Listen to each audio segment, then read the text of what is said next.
everyone, welcome. It's Lexi, and in this video we're going to be talking about a book haul that I have, which I never thought I was going to do during pandemic times, and also my plans for February, how I'm possibly going to be trying to do a vlog for blackathon, but also how I'm focusing on Black authors during February.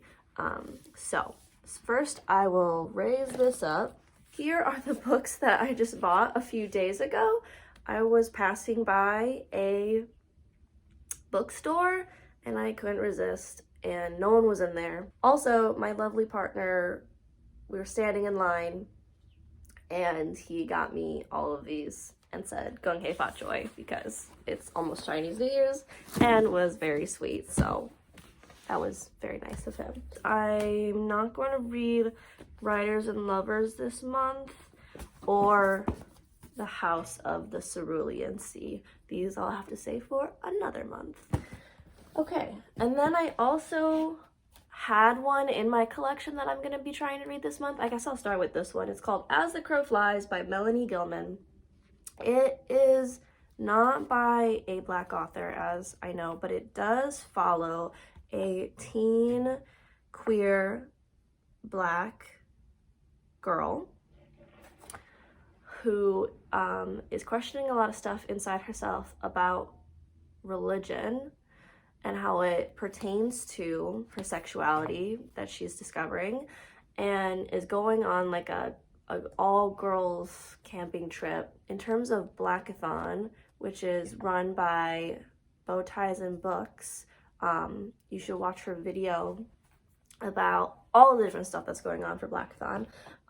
But this one follows under the like nonfiction literature and something, which I'm not going to do all of it. I'm going to try to read Patsy, and I'm going to try to read this, which is a graphic novel. Even though I've had these books only for a few days, the books that I've already read are Such Fun Age and Pet.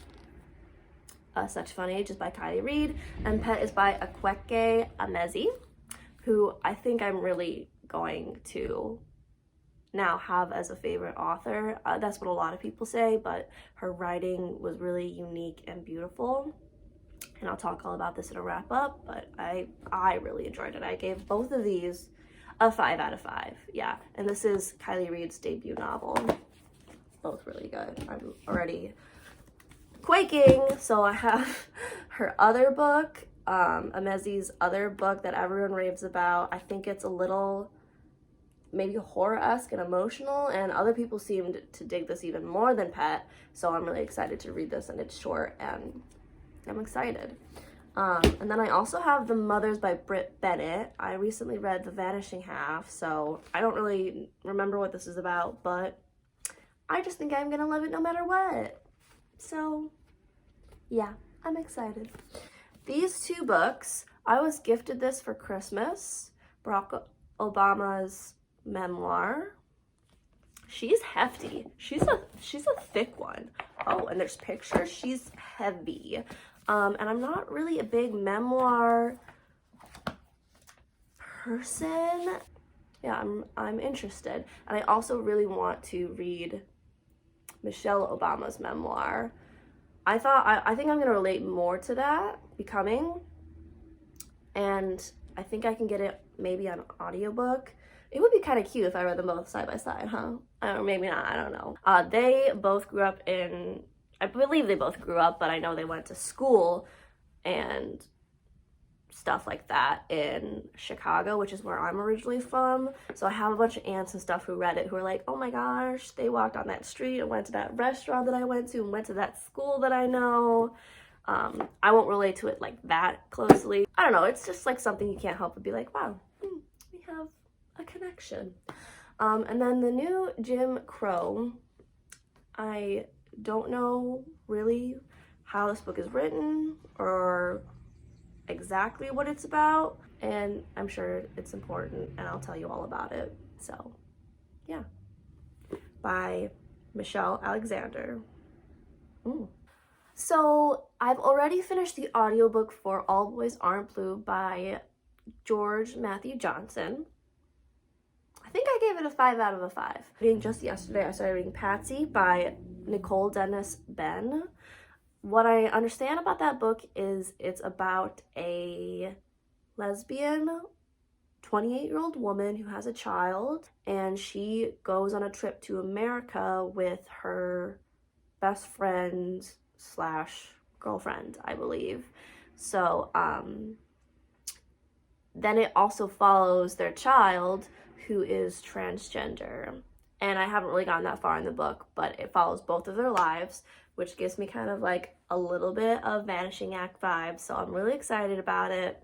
I already like the writing, and it's great. So I'll tell you all about Patsy.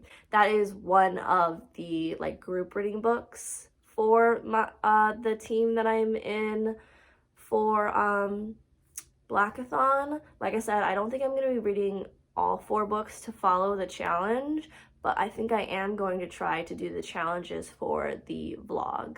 I have also started listening to the audiobook The Deep by Rivers Solomon, which it's not very long. It's read by David Diggs, which is really cool. And it's like 4 hours long at regular speed. I've heard a lot of people talk about this book.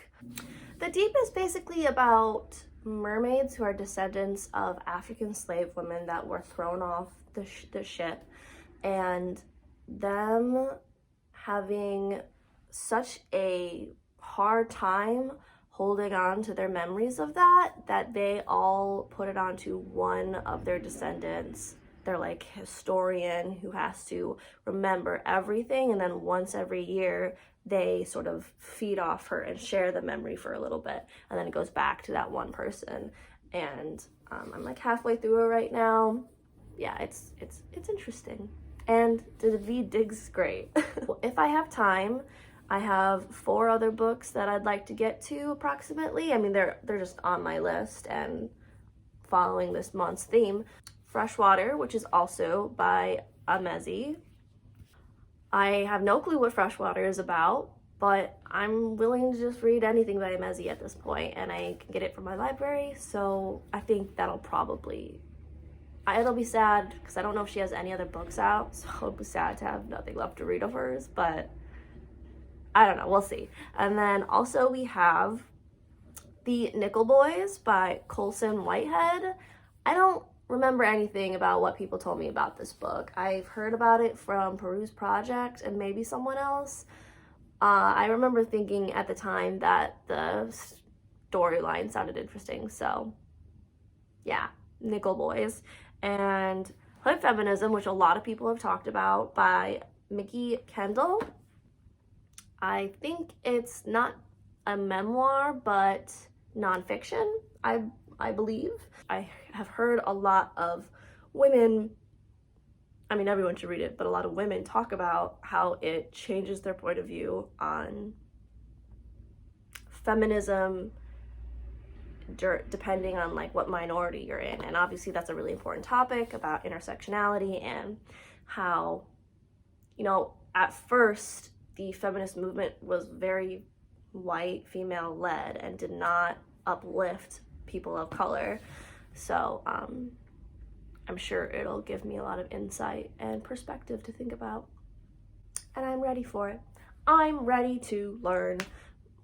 And the last one on my list is Beloved by Toni Morrison. I haven't read anything by Toni Morrison, and I honestly thought Beloved, like I feel like I remember everyone reading that in high school in a certain English class, and I thought because of that I tied it to Handmaid's Tale. And is Beloved the one with like an A? That can't be right, where the girl is like shamed and has to wear an A. Is that Beloved? I don't think so. But I do think it is dark. I don't know, just a lot of people rant and rave about it, and I'm like ready. I'm ready to get in the know and understand what that's about, so I'm hoping to do that. That's a long list, and I don't think it's too outrageous to expect of me, considering I've already read like 3 on that list. I don't know. And I'm just really, I'm loving the like diversity that is at my hands. Like I've just recently gotten back into watching BookTube, and I've been watching a lot of bow ties and books, and she has a lot of also queer-centric media to take in, which is like a breath of fresh air for me. Like, as a pansexual, genderqueer identity, I really haven't taken in that much queer literature, which is just unfortunate. And after this month, I'll be doing a lot more of that. So I think what she's done with Blackathon is really beautiful, and I think, I mean, I don't know, I'm not very good with looking at like social media tracks, but I think more people should be watching and listening to things like this, and we have so much more work to do. I'm in Philadelphia right now, and I was part of these huge protests over the summer, and obviously like it's winter and it's snowing now, but it feels disheartening that it's so quiet now. I mean, everyone was celebrating when Biden and Kamala were elected, but I will agree in myself that it takes constant focus on yourself of how to be a better person and how to empathize and be kind and inform yourself. It should be a constant battle, and I haven't been doing enough. Yeah, no one is doing enough. Just be kind, and I hope you like this video. Thanks everyone. Love you. Bye.